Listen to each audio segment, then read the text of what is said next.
ही लढाई कोणामध्ये झाली होती? तर प्लासीची लढाई सांगा पटकन. याचं उत्तर कमेंट बॉक्समध्ये सगळ्यांनी टाईप करा.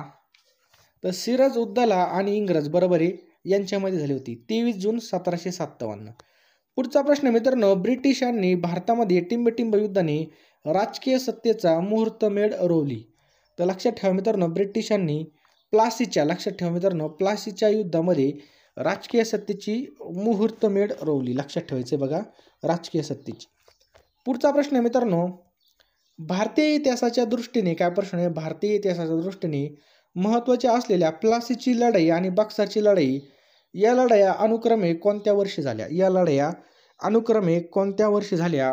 तर ऑप्शन क्रमांक बघा या ठिकाणी 2, 1757 आणि 1764. बघा 23 जून 1757ला काय झाली होती? प्लासीची लढाई झाली होती आणि 22 ऑक्टोबर 1764ला बक्सरची लढाई झाली होती. पुढचा प्रश्न बघा, मुंबई बेट हे इंग्रजांचा राजा दुसरा चार्ल्स याला काय झालं होतं बघा, विवाह प्रसंगी पोर्तुगीजांनी काय दिलं होतं? अनुदान दिलं होतं बघा. पुढचा प्रश्न बघा मित्रांनो, बक्सरची लढाई कधी झाली? आत्ताच पाहिला आपण 22 ऑक्टोबर. लक्षात ठेवा, हा प्रश्न 5 पेक्षा जास्त वेळा विचारलेला आहे. 22 ऑक्टोबर 1764ला झाली होती मित्रांनो. 22 ऑक्टोबर 1764ला या ठिकाणी ही लढाई झाली होती, बक्सरची लढाई. बिहार प्रांतामध्ये बघा बक्सर या ठिकाणी 22 ऑक्टोबर 1764 रोजी बक्सरच्या लढाईमध्ये मेजर मन्नोच्या इंग्रज फौजेने मुघल बादशाह शाह आलम, मीर कासिम आणि अवधचा नवाब सिराज उद्दौला यांचा पराभव केला होता आणि या लढाईमध्ये इंग्रज सत्तेचा पाया भारतामध्ये या ठिकाणी मजबूत झाला होता. पुढचा प्रश्न मित्रांनो, मुंबई ब्रिटिशांना कोणाकडून आंदोलन मिळालं होतं? तर हे पोर्तुगीजांकडून हे आंदोलन मिळालं होतं. लक्षात ठेवायचं, पोर्तुगीज. ऑप्शन क्रमांक 1 आपलं बरोबर उत्तर. पुढचा प्रश्न मित्रांनो, ईस्ट इंडिया कंपनीची पहिली फॅक्टरी भारतामध्ये कोणत्या ठिकाणी झाली? तर सुरतमध्ये मित्रांनो ईस्ट इंडिया कंपनीची पहिली फॅक्टरी झाली. लक्षात ठेवा, सुरत. बघा बादशाह जहांगीरने काय केलं होतं? 1613 मध्ये सुरत या ठिकाणी वखार स्थापन केली होती. बघा वखार स्थापन करण्याची जी काही परवानगी आहे ही इंग्रजांना दिली होती. इंग्रजांनी काय केलं मग? मछलीपट्टणम, त्याच्यानंतर सुरत, मद्रास, कलकत्ता, मुंबई या ठिकाणी बघा वखारी उघडल्या आणि बादशाह जहांगीरने 1613 मध्ये सुरत या ठिकाणी वखार स्थापना करण्याची परवानगी इंग्रजांना दिली होती, बरोबर. आणि या ठिकाणी त्यांनी वखारी ओपन केल्या.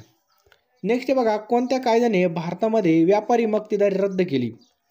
तो 1813चा जो काही सनदी कायदा होता मित्रांनो, यामुळे काय झालं?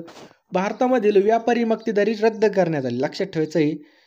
पुढचा प्रश्न बघा मित्रांनो, ईस्ट इंडिया कंपनी काय प्रश्न आहे बघा, ईस्ट इंडिया कंपनी आणि सिराज उद्दौला यांच्याबद्दल पहिलं प्लासीचं युद्ध कधी झालं?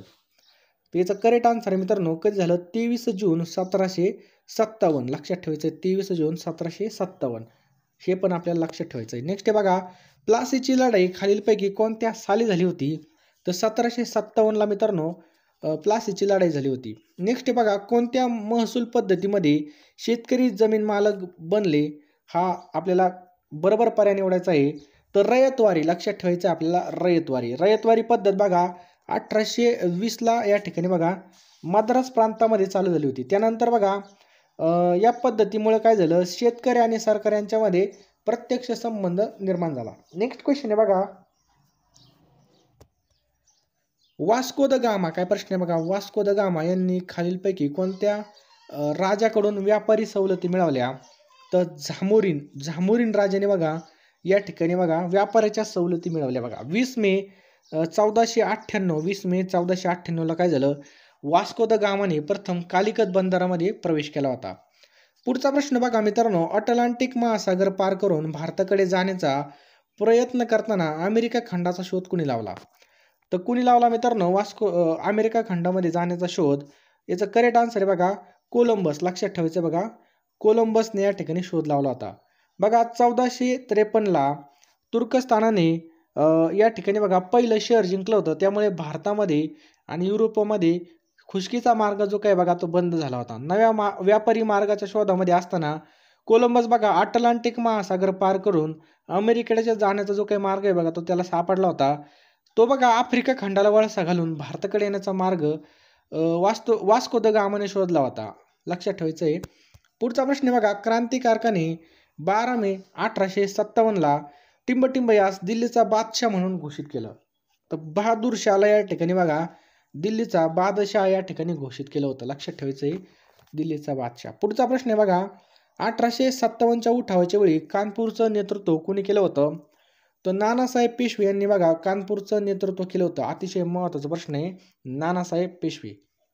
नेक्स्ट पहा खालीलपैकी कोणती व्यक्ती 1857च्या उठावाशी संबंधित नाही विचारले? तर लक्षात ठेवा मित्रांनो ऑप्शन क्रमांक 4 आपलं करेक्ट आन्सर होईल बघा. काश्मीरचा राजा गुलाब सिंग बघा 1857च्या उठावाशी संबंधित नाही या ठिकाणी. पुढचा प्रश्न आहे मित्रांनो वीर बाबूराव शेडमाके टिंबटिंबच्या लढ्यामध्ये सहभागी होते. तर 1857 या लढ्यामध्ये काय होतं बघा ते या ठिकाणी सहभागी होते. नेक्स्ट पहा पुढचा प्रश्न बघा मित्रांनो 20 मार्च 1857ला मंगल पांडे या हिंदी शिपायाने बाराकपूर या ठिकाणी छावणीमध्ये झाडलेल्या पहिल्या गोळीने 1857च्या क्रांतीची बघा या ठिकाणी ठिणगी पडली आणि या गोळीचा पहिला बळी कोण होता? तर करेक्ट आन्सर आहे बघा मेजर हुसेन. लक्षात ठेवायचं मेजर हुसेनवर गोळी झाडली होती बघा 29 मार्च 1857ला बघा बाराकपूर या ठिकाणी छावणीमध्ये काय केलं होतं मंगल पांडेने मेजर हुसेन या ब्रिटिश अधिकाऱ्यावर गोळी झाडली आणि याच ठिकाणी बघा प्रथम उठावाची तोफ डागली गेली. उठावाची नियोजित तारीख लक्षात ठेवा 31 मे 1857. 31 मे 1857 बघा ही उठावाच्या नियोजनाची तारीख होती बघा नियोजित तारीख होती. नेक्स्ट पहा इसवी सन 1899 मध्ये बीड या ठिकाणी झालेल्या उठावाचं नेतृत्व कोणी केलं होतं? तर लक्षात ठेवा मित्रांनो सदाशिव निळकंठ जोशी. ऑप्शन क्रमांक 4 ही आपलं करेक्ट आन्सर येईल बघा सदाशिव निळकंठ जोशी. इसवी सन 1899 मध्ये बीड या ठिकाणी उठावाचं नेतृत्व यांनी केलं होतं. या काळामध्ये बघा विविध नावे स्वीकारून उठाव यशस्वी करण्याचा यांनी प्रयत्न केला होता.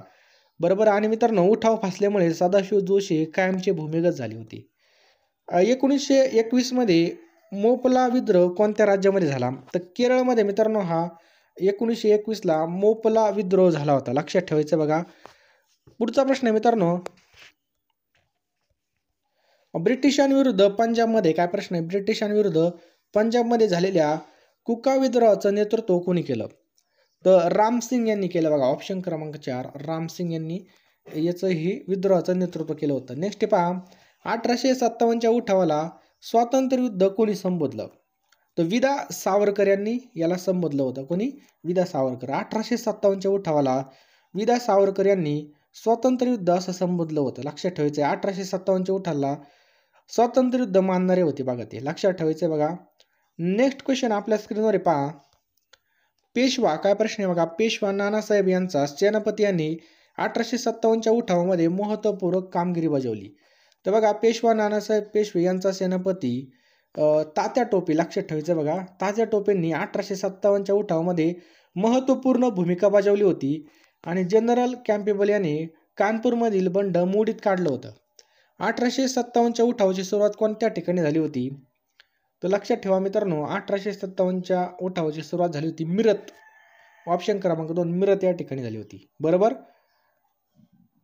नेक्स्ट क्वेश्चन बघा खालीलपैकी कोणत्या वर्षीचा कायदा मोर्ले मिंटो सुधारणा कायदा या नावाने ओळखला जातो? Morley Minto. त्याचं करेक्ट आन्सर आहे बघा 1909. ऑप्शन क्रमांक 1 आपलं करेक्ट आन्सर आहे बघा. पुढचा प्रश्न बघा जातीय निवाडा काय प्रश्न आहे बघा. जातीय निवाडा या नावाने इतिहासामध्ये प्रसिद्ध असलेला रॅम्से मॅकडॉनल्ड यांनी जाहीर केला. तर लक्षात ठेवा कधी जाहीर केला? 16 ऑगस्ट 1932ला हा निवाडा झालेला आहे. लक्षात ठेवायचं आहे बघा. इंग्लंडचे पंतप्रधान रॅम्से मॅकडॉनल्ड यांनी 16 ऑगस्ट 1932 रोजी बघा जातीय निवाडा जाहीर केला होता. पुढचा प्रश्न आहे बघा राऊलेट या काळ्या कायद्याच्या विरुद्ध महात्मा गांधी यांनी कोणत्या दिवशी हरताळ पाळण्याचं आवाहन केलं होतं?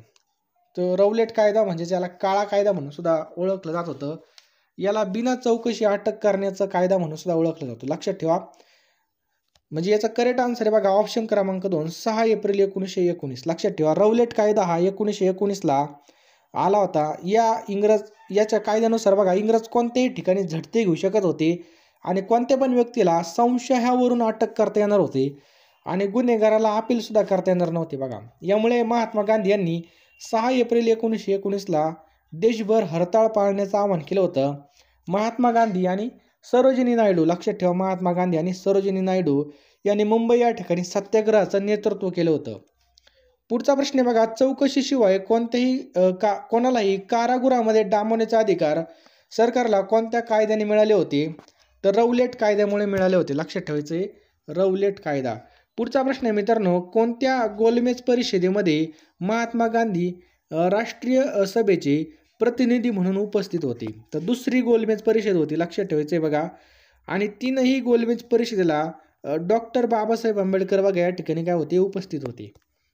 पुढचा प्रश्न आहे मित्रांनो, राष्ट्रीय काँग्रेसच्या पहिल्या महिला अध्यक्षा कोण होत्या? तर ॲनी बेझंट. लक्षात ठेवायचं बघा, ॲनी बेझंट या राष्ट्रीय काँग्रेसच्या पहिल्या महिला अध्यक्ष होत्या. लक्षात ठेवायचं बघा. 1917ला बघा कोलकाता या ठिकाणी झालेल्या अधिवेशनाच्या अध्यक्ष म्हणून पहिल्या महिला अध्यक्ष ॲनी बेझंट होत्या. राष्ट्रीय काँग्रेसच्या पहिल्या भारतीय महिला अध्यक्ष सरोजिनी नायडू, लक्षात ठेवायचे बघा, ह्या होत्या. पुढचा प्रश्न आहे बघा, सन 1936 साली राष्ट्रीय काँग्रेसचे अधिवेशन खालीलपैकी कोणत्या ठिकाणी झालं होतं? तर लक्षात ठेवा मित्रांनो, फैजपूर, ऑप्शन क्रमांक 3, फैजपूर या ठिकाणी झालं होतं बघा. राष्ट्रीय काँग्रेसचे 50वे अधिवेशन 27 आणि 28 डिसेंबर 1936, 27 आणि 28 डिसेंबर 1936ला बॉम्बे प्रेसिडेन्सी, महाराष्ट्राच्या जळगाव जिल्ह्यामधील यावल तालुक्यामध्ये झालं. कोणत्या? यावल तालुका. लक्षात ठेवायचं आहे. आणि 50व्या अधिवेशनाचे अध्यक्ष होते जवाहरलाल नेहरू होते. लक्षात ठेवा, जवाहरलाल नेहरू होते. नेक्स्ट आहे बघा, राष्ट्रीय काँग्रेसची स्थापना कोणत्या वर्षी झाली? तर मित्रांनो हा प्रश्न भरपूर वेळा रिपीट झालेला आहे. तर 1885ला मित्रांनो राष्ट्रीय काँग्रेसची स्थापना झाली होती. 28 डिसेंबर किती? 28 डिसेंबर 1885ला स्थापना झाली होती मित्रांनो. मुंबईच्या तेजपाल सांस्कृतिक पाठशाळेमध्ये 1885ला इंडियन नॅशनल काँग्रेस म्हणजे राष्ट्रीय सभेची स्थापना करण्यात आली होती. पुढचा प्रश्न आहे मित्रांनो, महात्मा गांधी यांनी खेडा सत्याग्रह कोणाच्या पाठिंब्यासाठी केला होता? तर शेतकऱ्यांसाठी केला होता मित्रांनो खेडा सत्याग्रह. लक्षात ठेवायचे बघा, महात्मा गांधी आणि सरदार वल्लभभाई पटेल यांच्या नेतृत्वाखाली शेतकऱ्यांनी अन्यायी सारा वसुलीच्या विरोधामध्ये केलेला हा सामूहिक आंदोलन खेडा सत्याग्रह म्हणून प्रसिद्ध आहे. पुढचा प्रश्न आहे मित्रांनो, 1909च्या जालियनवाला बाग हत्याकांडाची चौकशी कोणत्या कमिशनने केली होती? तर हंटर कमिशन होतं मित्रांनो. लक्षात ठेवायचं आहे हंटर कमिशन. जालियनवाला बाग हत्याकांड, ज्याला अमृतसर हत्याकांड सुद्धा म्हणतात, 13 एप्रिल 1919 रोजी पंजाबमधील जालियनवाला बाग या ठिकाणी घडलं होतं. लक्षात ठेवायचं आहे बघा. बैसाखीचा सण साजरा करण्यासाठी आणि सैफुद्दीन किचलू आणि डॉक्टर सत्यपाल या 2 नेत्याच्या अटकेच्या निषेधार्थ जालियनवाला बाग या ठिकाणी लोक जमले होते. आणि जनरल डायरने बघा आपल्या सैन्यासह बागेमधून बाहेर पडण्याचे सर्व मार्ग रोखले आणि निष्पाप आणि निशस्त्र लोकांवर बघा या ठिकाणी गोळीबार झाला होता. हंटर कमिशन मित्रांनो, या ठिकाणी गोळीबाराच्या चौकशीसाठी सरकारने ही एक समिती स्थापन केली होती बघा. लक्षात ठेवायचं आहे. पुढचा प्रश्न आहे बघा, भारताच्या घटनात्मक विकासातील 1919च्या सुधारणा कायद्याला काय म्हणतात? तर मित्रांनो याचा करेक्ट आन्सर आहे बघा, मॉन्टेग्यू चेम्सफोर्ड कायदा असं म्हटलं जातं. भारत सरकार कायदा 1919, भारत सरकार कायदा 1919 हा काउन्सिल ॲक्ट 1919 आणि मॉन्टेग्यू चेम्सफोर्ड सुधारणा म्हणून सुद्धा ओळखला जातो. हे पण आपल्याला लक्षात ठेवायचं आहे. तर मित्रांनो 100 प्रश्न झाले. नक्कीच एक व्हिडिओ लाईक करा. तुमचं 1 मिनिट सुद्धा मी व्हायला घातलेलं नाही. आणि चॅनलवर नवीन असेल तर सबस्क्राईब करा. PDF साठी बघा डिस्क्रिप्शन बॉक्समध्ये आपल्या टेलिग्राम नक्की जॉईन करा.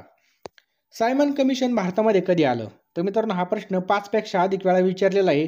तर 1928ला बघा सायमन कमिशन भारतामध्ये आलं होतं. इंडियन स्टॅट्युटरी कमिशन उर्फ सायमन कमिशन हा 1928 साली ब्रिटिश भारताच्या वसाहतीमध्ये घटनात्मक सुधारणा राबवण्याच्या दृष्टीने बघा हा ब्रिटिश संसदेचा आयोग होता बघा. यामध्ये एक सुद्धा भारतीय नव्हता सायमन कमिशनमध्ये. जालियनवाला बाग हत्याकांडाच्या निषेधार्थ सर ही पदवी कोणी परत केली? हा प्रश्न सुद्धा भरपूर वेळा विचारलेला आहे. तर रवींद्रनाथ टागोर यांनी बघा जालियनवाला बाग हत्याकांडाचा निषेधार्थ ही पदवी बघा रद्द केली होती. बरोबर. नेक्स्ट पहा, महात्मा गांधीजीचे वर्णन एका माणसाने 1 मॅन आर्मी असं कोणी केलं होतं? तर लॉर्ड माउंटबॅटनने बघा ह्याचं वर्णन केलं होतं 1 मॅन आर्मी. लक्षात ठेवायचं आहे बघा, महात्मा गांधी म्हणजे काँग्रेस आणि काँग्रेस म्हणजे भारत असं समजलं जात होतं.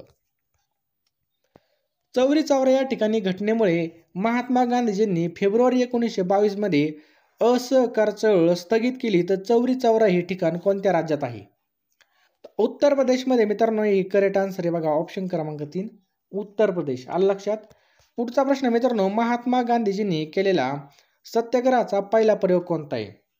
तर चंपारण. लक्षात ठेवा मित्रांनो, चंपारण हा पहिला प्रयोग होता. नेक्स्ट पहा मित्रांनो, इतिहासामध्ये विशेष महत्त्व असलेलं जालियनवाला बाग कोणत्या ठिकाणी आहे? तर इतिहासामध्ये हे जे काही जालियनवाला बाग आहे मित्रांनो, हे अमृतसरमध्ये स्थित आहे. लक्षात ठेवायचं बघा, अमृतसर. बरोबर, अमृतसर.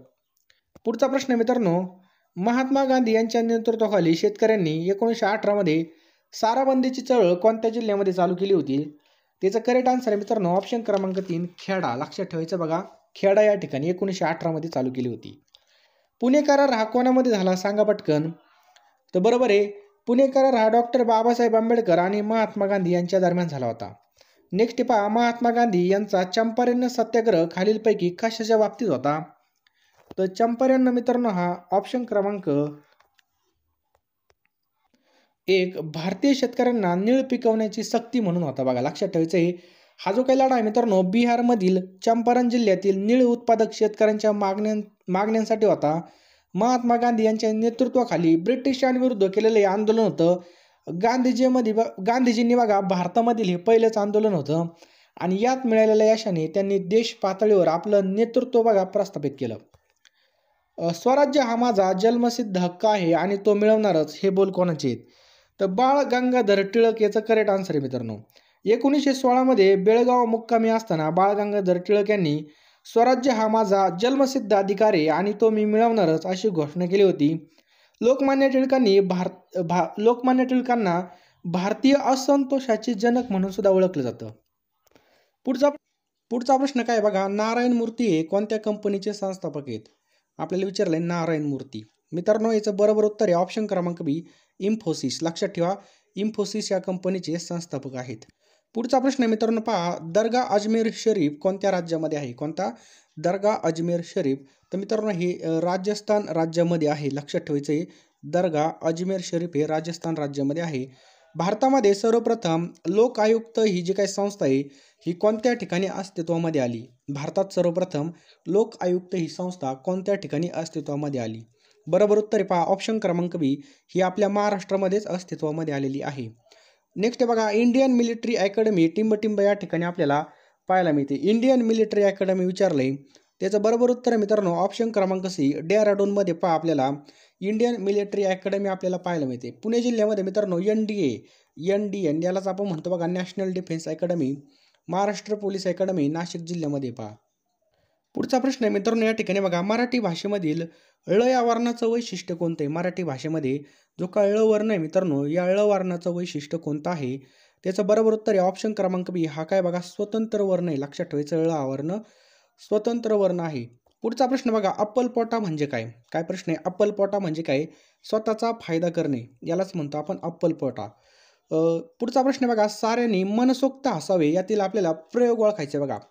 साऱ्यांनी मनसोक्त हसावे यातील आपल्याला प्रयोग ओळखायचा आहे मित्रांनो. चला ओळखा पटकन. त्याचं करेक्ट आन्सर आहे मित्रांनो ऑप्शन क्रमांक सी, यामध्ये बघा भावे प्रयोग आहे. लक्षात ठेवायचं आहे, भावे प्रयोग आहे. मित्रांनो तुम्हाला व्हिडिओ जर आवडला असेल तर व्हिडिओला लाईक करा आणि चॅनलवर नवीन असेल तर चॅनलला सबस्क्राईब करून बेल आयकॉन ऑन करा. अशाच प्रकारचे तुम्हाला पोलीस भरतीसाठी उपयुक्त प्रश्नपत्रिका मिळणार आहेत, त्यामुळे लगेच बेल आयकॉन ऑन करा, लाईक करून ठेवा आणि व्हिडिओ सेव्ह सुद्धा करून ठेवा. पुढील शब्दाचा आपल्याला लिंग ओळखायचं आहे, लाहोर. तर लाहोर हे कोणत्या प्रकारचा लिंग आहे आपल्याला या ठिकाणी ओळखायला लावलं आहे? याचं करेक्ट आन्सर आहे पहा ऑप्शन क्रमांक सी, बघा नपुसक लिंगी बघा ते लाहोर. आलं लक्षात. कमळ शब्दाला समानार्थी नसलेला शब्द या ठिकाणी विचारलेला आहे. तर बघा कमळ या शब्दाला समानार्थी नसलेला शब्द कोणता आहे? ऑप्शन क्रमांक सी वायस. बाकीचे बघा राजीव, अंबोज आणि सरोज हे कमळ शब्दाला समानार्थी शब्द आहेत. पुढचा प्रश्न आहे पहा, युद्धाला भिनारा. काय प्रश्न आहे बघा, युद्धाला भिनारा या शब्दसमूहासाठी कोणता शब्द येईल? तर याचं करेक्ट उत्तर आहे बघा ऑप्शन क्रमांक डी रणभिरू. लक्षात ठेवा, युद्धाला भिनारा याला आपण काय म्हणतो? रणभिरू असं म्हणतो. विभक्तीचे किती प्रकार आहेत? तर मित्रांनो विभक्तीचे किती प्रकार आहेत सांगा पटकन उत्तर. याचं बरोबर उत्तर आहे बघा ऑप्शन क्रमांक सी, विभक्तीचे बघा 8 प्रकार आहेत बघा. लक्षात ठेवायचं आहे 8 आहे. नेक्स्ट आहे बघा, तोंडावाटे निघणाऱ्या मूलध्वनींना काय म्हणतात? आपल्या तोंडावाटे निघणाऱ्या मूलध्वनींना आपण काय म्हणतो असं विचारलंय. त्याचं करेक्ट आन्सर आहे बघा ऑप्शन क्रमांक सी, वर्ण असं म्हणतो. लक्षात ठेवायचं आहे वर्ण. नेक्स्ट आहे बघा, तिन्ही बाजूने पाण्याने वेढलेला याचा आपल्याला अर्थ ओळखायचा आहे, तिन्ही बाजूने पाण्याने वेढलेला. याचा करेक्ट आन्सर आहे ऑप्शन क्रमांक ए, द्विकल्प. तिन्ही पण बाजूने पाण्याने वेढलेला याला द्विकल्प असं म्हणतो. भाजीपाला या समास शब्दाचा समास आपल्याला ओळखायचा आहे, भाजीपाला. तर भाजीपाला काय मित्रांनो, समाहार द्वंद्व आहे. बरोबर, समाहार द्वंद्व आहे भाजीपाला. नेक्स्ट बघा, राजवाडा या सामासिक शब्दाचा विग्रह आपल्याला करायचा आहे.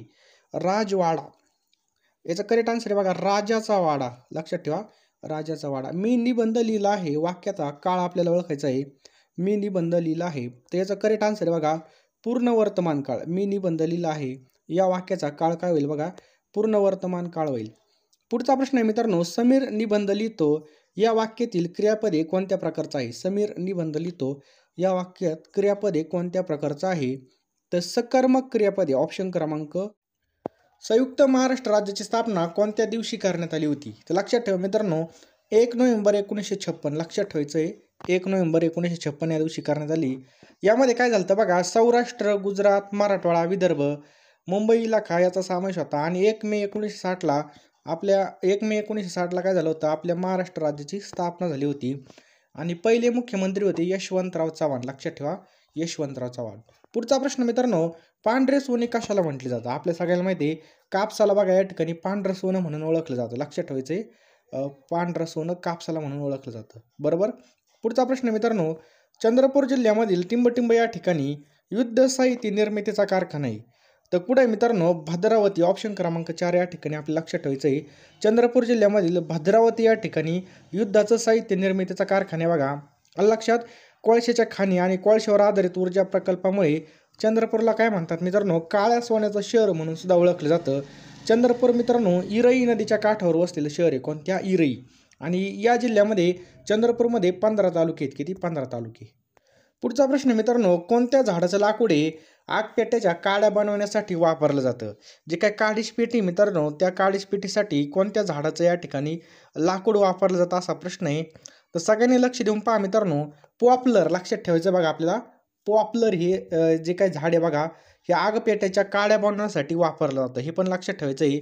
झाड किती जुनं आहे आणि हे दर्शवण्यासाठी झाडाच्या खोरावरील ज्या काही नैसर्गिक खुणा आहे मित्रांनो, या रिंगाची जी काही संख्या मोजून झाडाचं वय निश्चित केलं जातं, हे आपल्याला माहिती आहे बघा. आणि आगपेटी असते त्याच्या पुढे जो काही गुल असतो त्या काडीवर फॉस्फरस, त्याला फॉस्फरस म्हणतात बघा. आगपेटीचा घर्षक पृष्ठभागावर जो काही लाल फॉस्फरस असतो बघा, लक्षात ठेवायचं आहे. आणि आगपेटीच्या काडीच्या वरच्या भागाला पोटॅशियम क्लोराईड असतं. लक्षात ठेवा, पोटॅशियम क्लोराईड.